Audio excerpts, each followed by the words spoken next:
आज तक रेडियो सुनता है सारा जहां।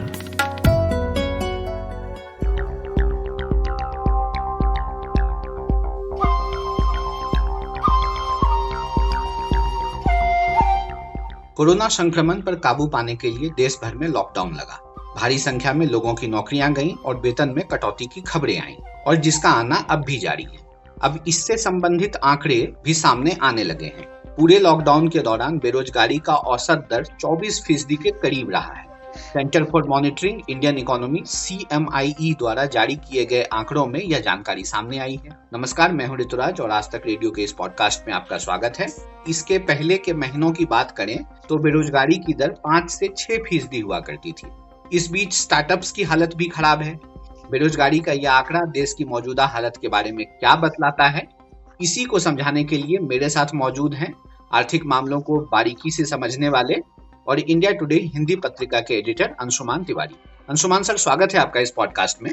धन्यवाद ऋतुराज। ये जो CMI के आंकड़े आए हैं हाल फिलहाल में, इसे आप कैसे देखते हैं? ये लॉकडाउन में सबसे ज्यादा जो नौकरियां गई हैं, क्या ये उसे दर्शाता है और आने वाले समय में क्या इसमें कुछ सुधार होने की गुंजाइश दिखती है? ऋतुराज, CMI का आंकड़ा काफी बड़ा है और अब वो बेरोजगारी की विभीषिका को पकड़ने की कोशिश करता है। हालांकि भारत में आंकड़ों की गहराई तक पहुंचना और काफी जानकारियां एकत्र करना मुश्किल है, फिर भी CMI के आंकड़े की काफी विश्वसनीयता है।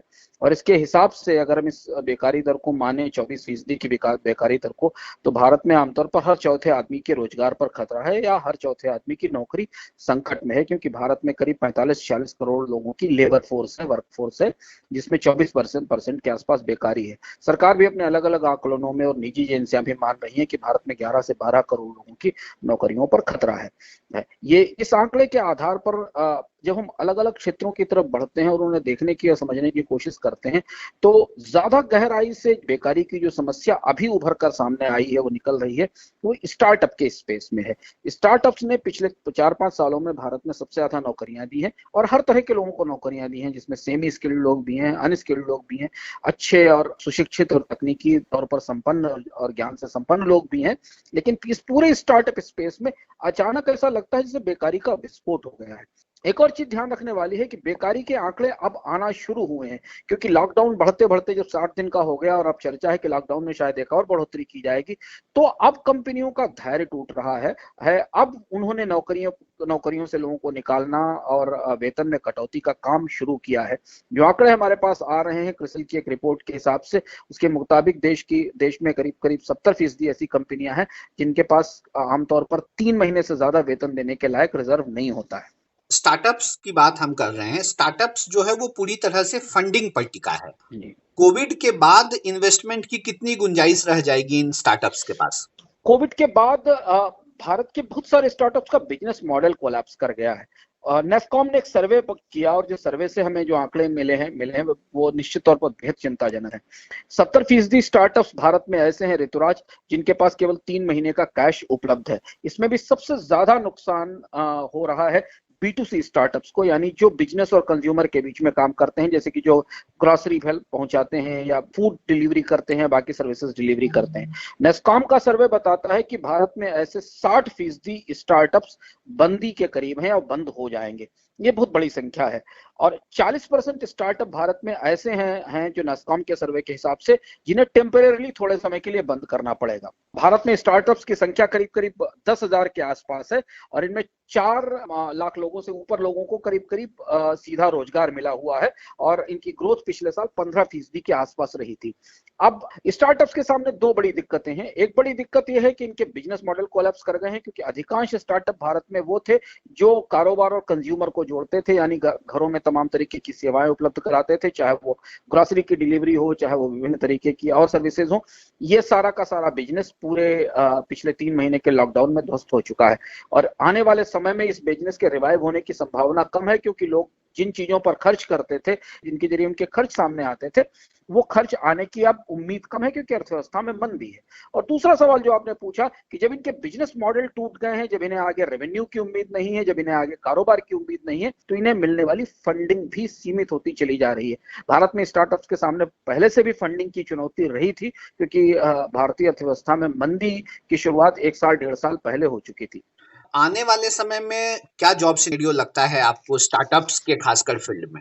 ऋतुराज, जैसा मैंने बताया कि नस्कॉम का सर्वे मान रहा है कि 70% स्टार्टअप्स के पास तो केवल 3 महीने का कैश है। तो ऐसे तो स्टार्टअप्स बंद होने की स्थिति में और उनमें जो नौकरियां हैं उन पर खतरा भी है। और इसीलिए हमने ओला में, उबर में, स्विगी में, जोमेटो में जितने भी प्रमुख स्टार्टअप्स हैं वहां से बड़े पैमाने पर छटनी देखी है। उबर ने अपनी 25% वर्कफोर्स भारत में कम कर दी है। ओयो ने काफी कटौती की है। कुछ स्टार्टअप्स थोड़े से बड़े हैं, यूनिकॉर्न है, जिनके पास 6 महीने तक का रनवे है। ये 6 महीने तक पैसा देने का या कर्मचारियों को वेतन देने की क्षमता है, लेकिन फिर भी उनके बिजनेस मॉडल पे दबाव है, उनकी बिक्री नहीं होने वाली है, उनके ट्रांजैक्शंस कम हो जाएंगे, तो वहां पर नौकरियों में भी कमी हो सकती है और सैलरी में भी कटौती हो सकती है।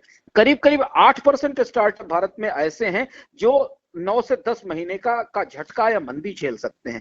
और ऐसी परिस्थिति में सबसे ज्यादा खतरा है, सबसे ज्यादा जोखिम जो है वो B2C स्टार्टअप्स पर है, जो कि कंज्यूमर्स को सेवा देते हैं। एक और महत्वपूर्ण आंकड़ा हमारे पास जो उपलब्ध है, उसके हिसाब से पिछले 3-4 महीनों में स्टार्टअप्स फंडिंग में तेजी से कमी आई है, क्योंकि करीब करीब 65% स्टार्टअप्स ऐसे हैं जिन्होंने नस्कॉम को बताया है कि उनको आने वाले समय में पैसा मिलने की उम्मीद नहीं है।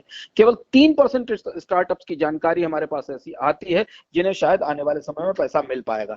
इसलिए स्टार्टअप का जो पूरा स्पेस है, जिसने पिछले दिनों में काफी रोजगार दिए थे, बड़े पैमाने पर बाजार में डिमांड भी जनरेट की थी और छोटे छोटे शहरों तक अपनी पहुंच बनाने की कोशिश की थी, उन पर यह लॉकडाउन बहुत ज्यादा भारी पड़ा है। फंडिंग की बात हो रही है, अक्सर हम देखते हैं कि स्टार्टअप्स को फॉरेन फंडिंग मिलती है। जब फॉरेन इंडियन स्टार्टअप्स में पैसा लगा सकते हैं तो भारतीय बैंक या भारतीय कारोबारी इसमें पैसा लगाने से क्यों कतराते हैं? नहीं, भारतीय फंडिंग भी है, पर दरअसल स्टार्टअप्स की फंडिंग एक दूसरे तरीके का पूरा दूसरे तरीके का इंस्ट्रूमेंट है। स्टार्टअप्स को मिलने वाला पैसे पर तत्काल कोई रिटर्न नहीं होता। भारत में जितने भी बड़े स्टार्टअप्स हैं, जिनको हम यूनिकॉर्न कहते हैं, जो $1 बिलियन ज्यादा के वैल्यूएशन वाले स्टार्टअप्स हैं, ये सारे स्टार्टअप शुरुआत के 5 वर्षों में, 6 वर्षों में, 7 वर्षों में नुकसान ही उठाते हैं। और भारत की जितनी बड़ी स्टार्टअप कंपनियां हैं वो वस्तुतः नुकसान उठा रही है, लेकिन वो अपना बिजनेस बिल्ड करती हैं, एक नए तरीके का बिजनेस मॉडल बनाती हैं, ग्राहकों को जोड़ती हैं, अपनी क्रेडिबिलिटी बनाती हैं, उसके बाद मुनाफे में आती हैं। भारत में जो बैंकिंग का पूरा स्ट्रक्चर है वो कंपनियों की बैलेंस शीट और रेवेन्यूज और बहुत सारी चीजों को देखकर फंड किया जाता है। स्टार्टअप्स को मिलने वाला पैसा कर्ज नहीं होता। स्टार्टअप्स को मिलने वाला पैसा एक तरीके की फंडिंग होती है, जिसमें बाद में उस स्टार्टअप की हिस्सेदारी उस निवेशक को मिल जाती है।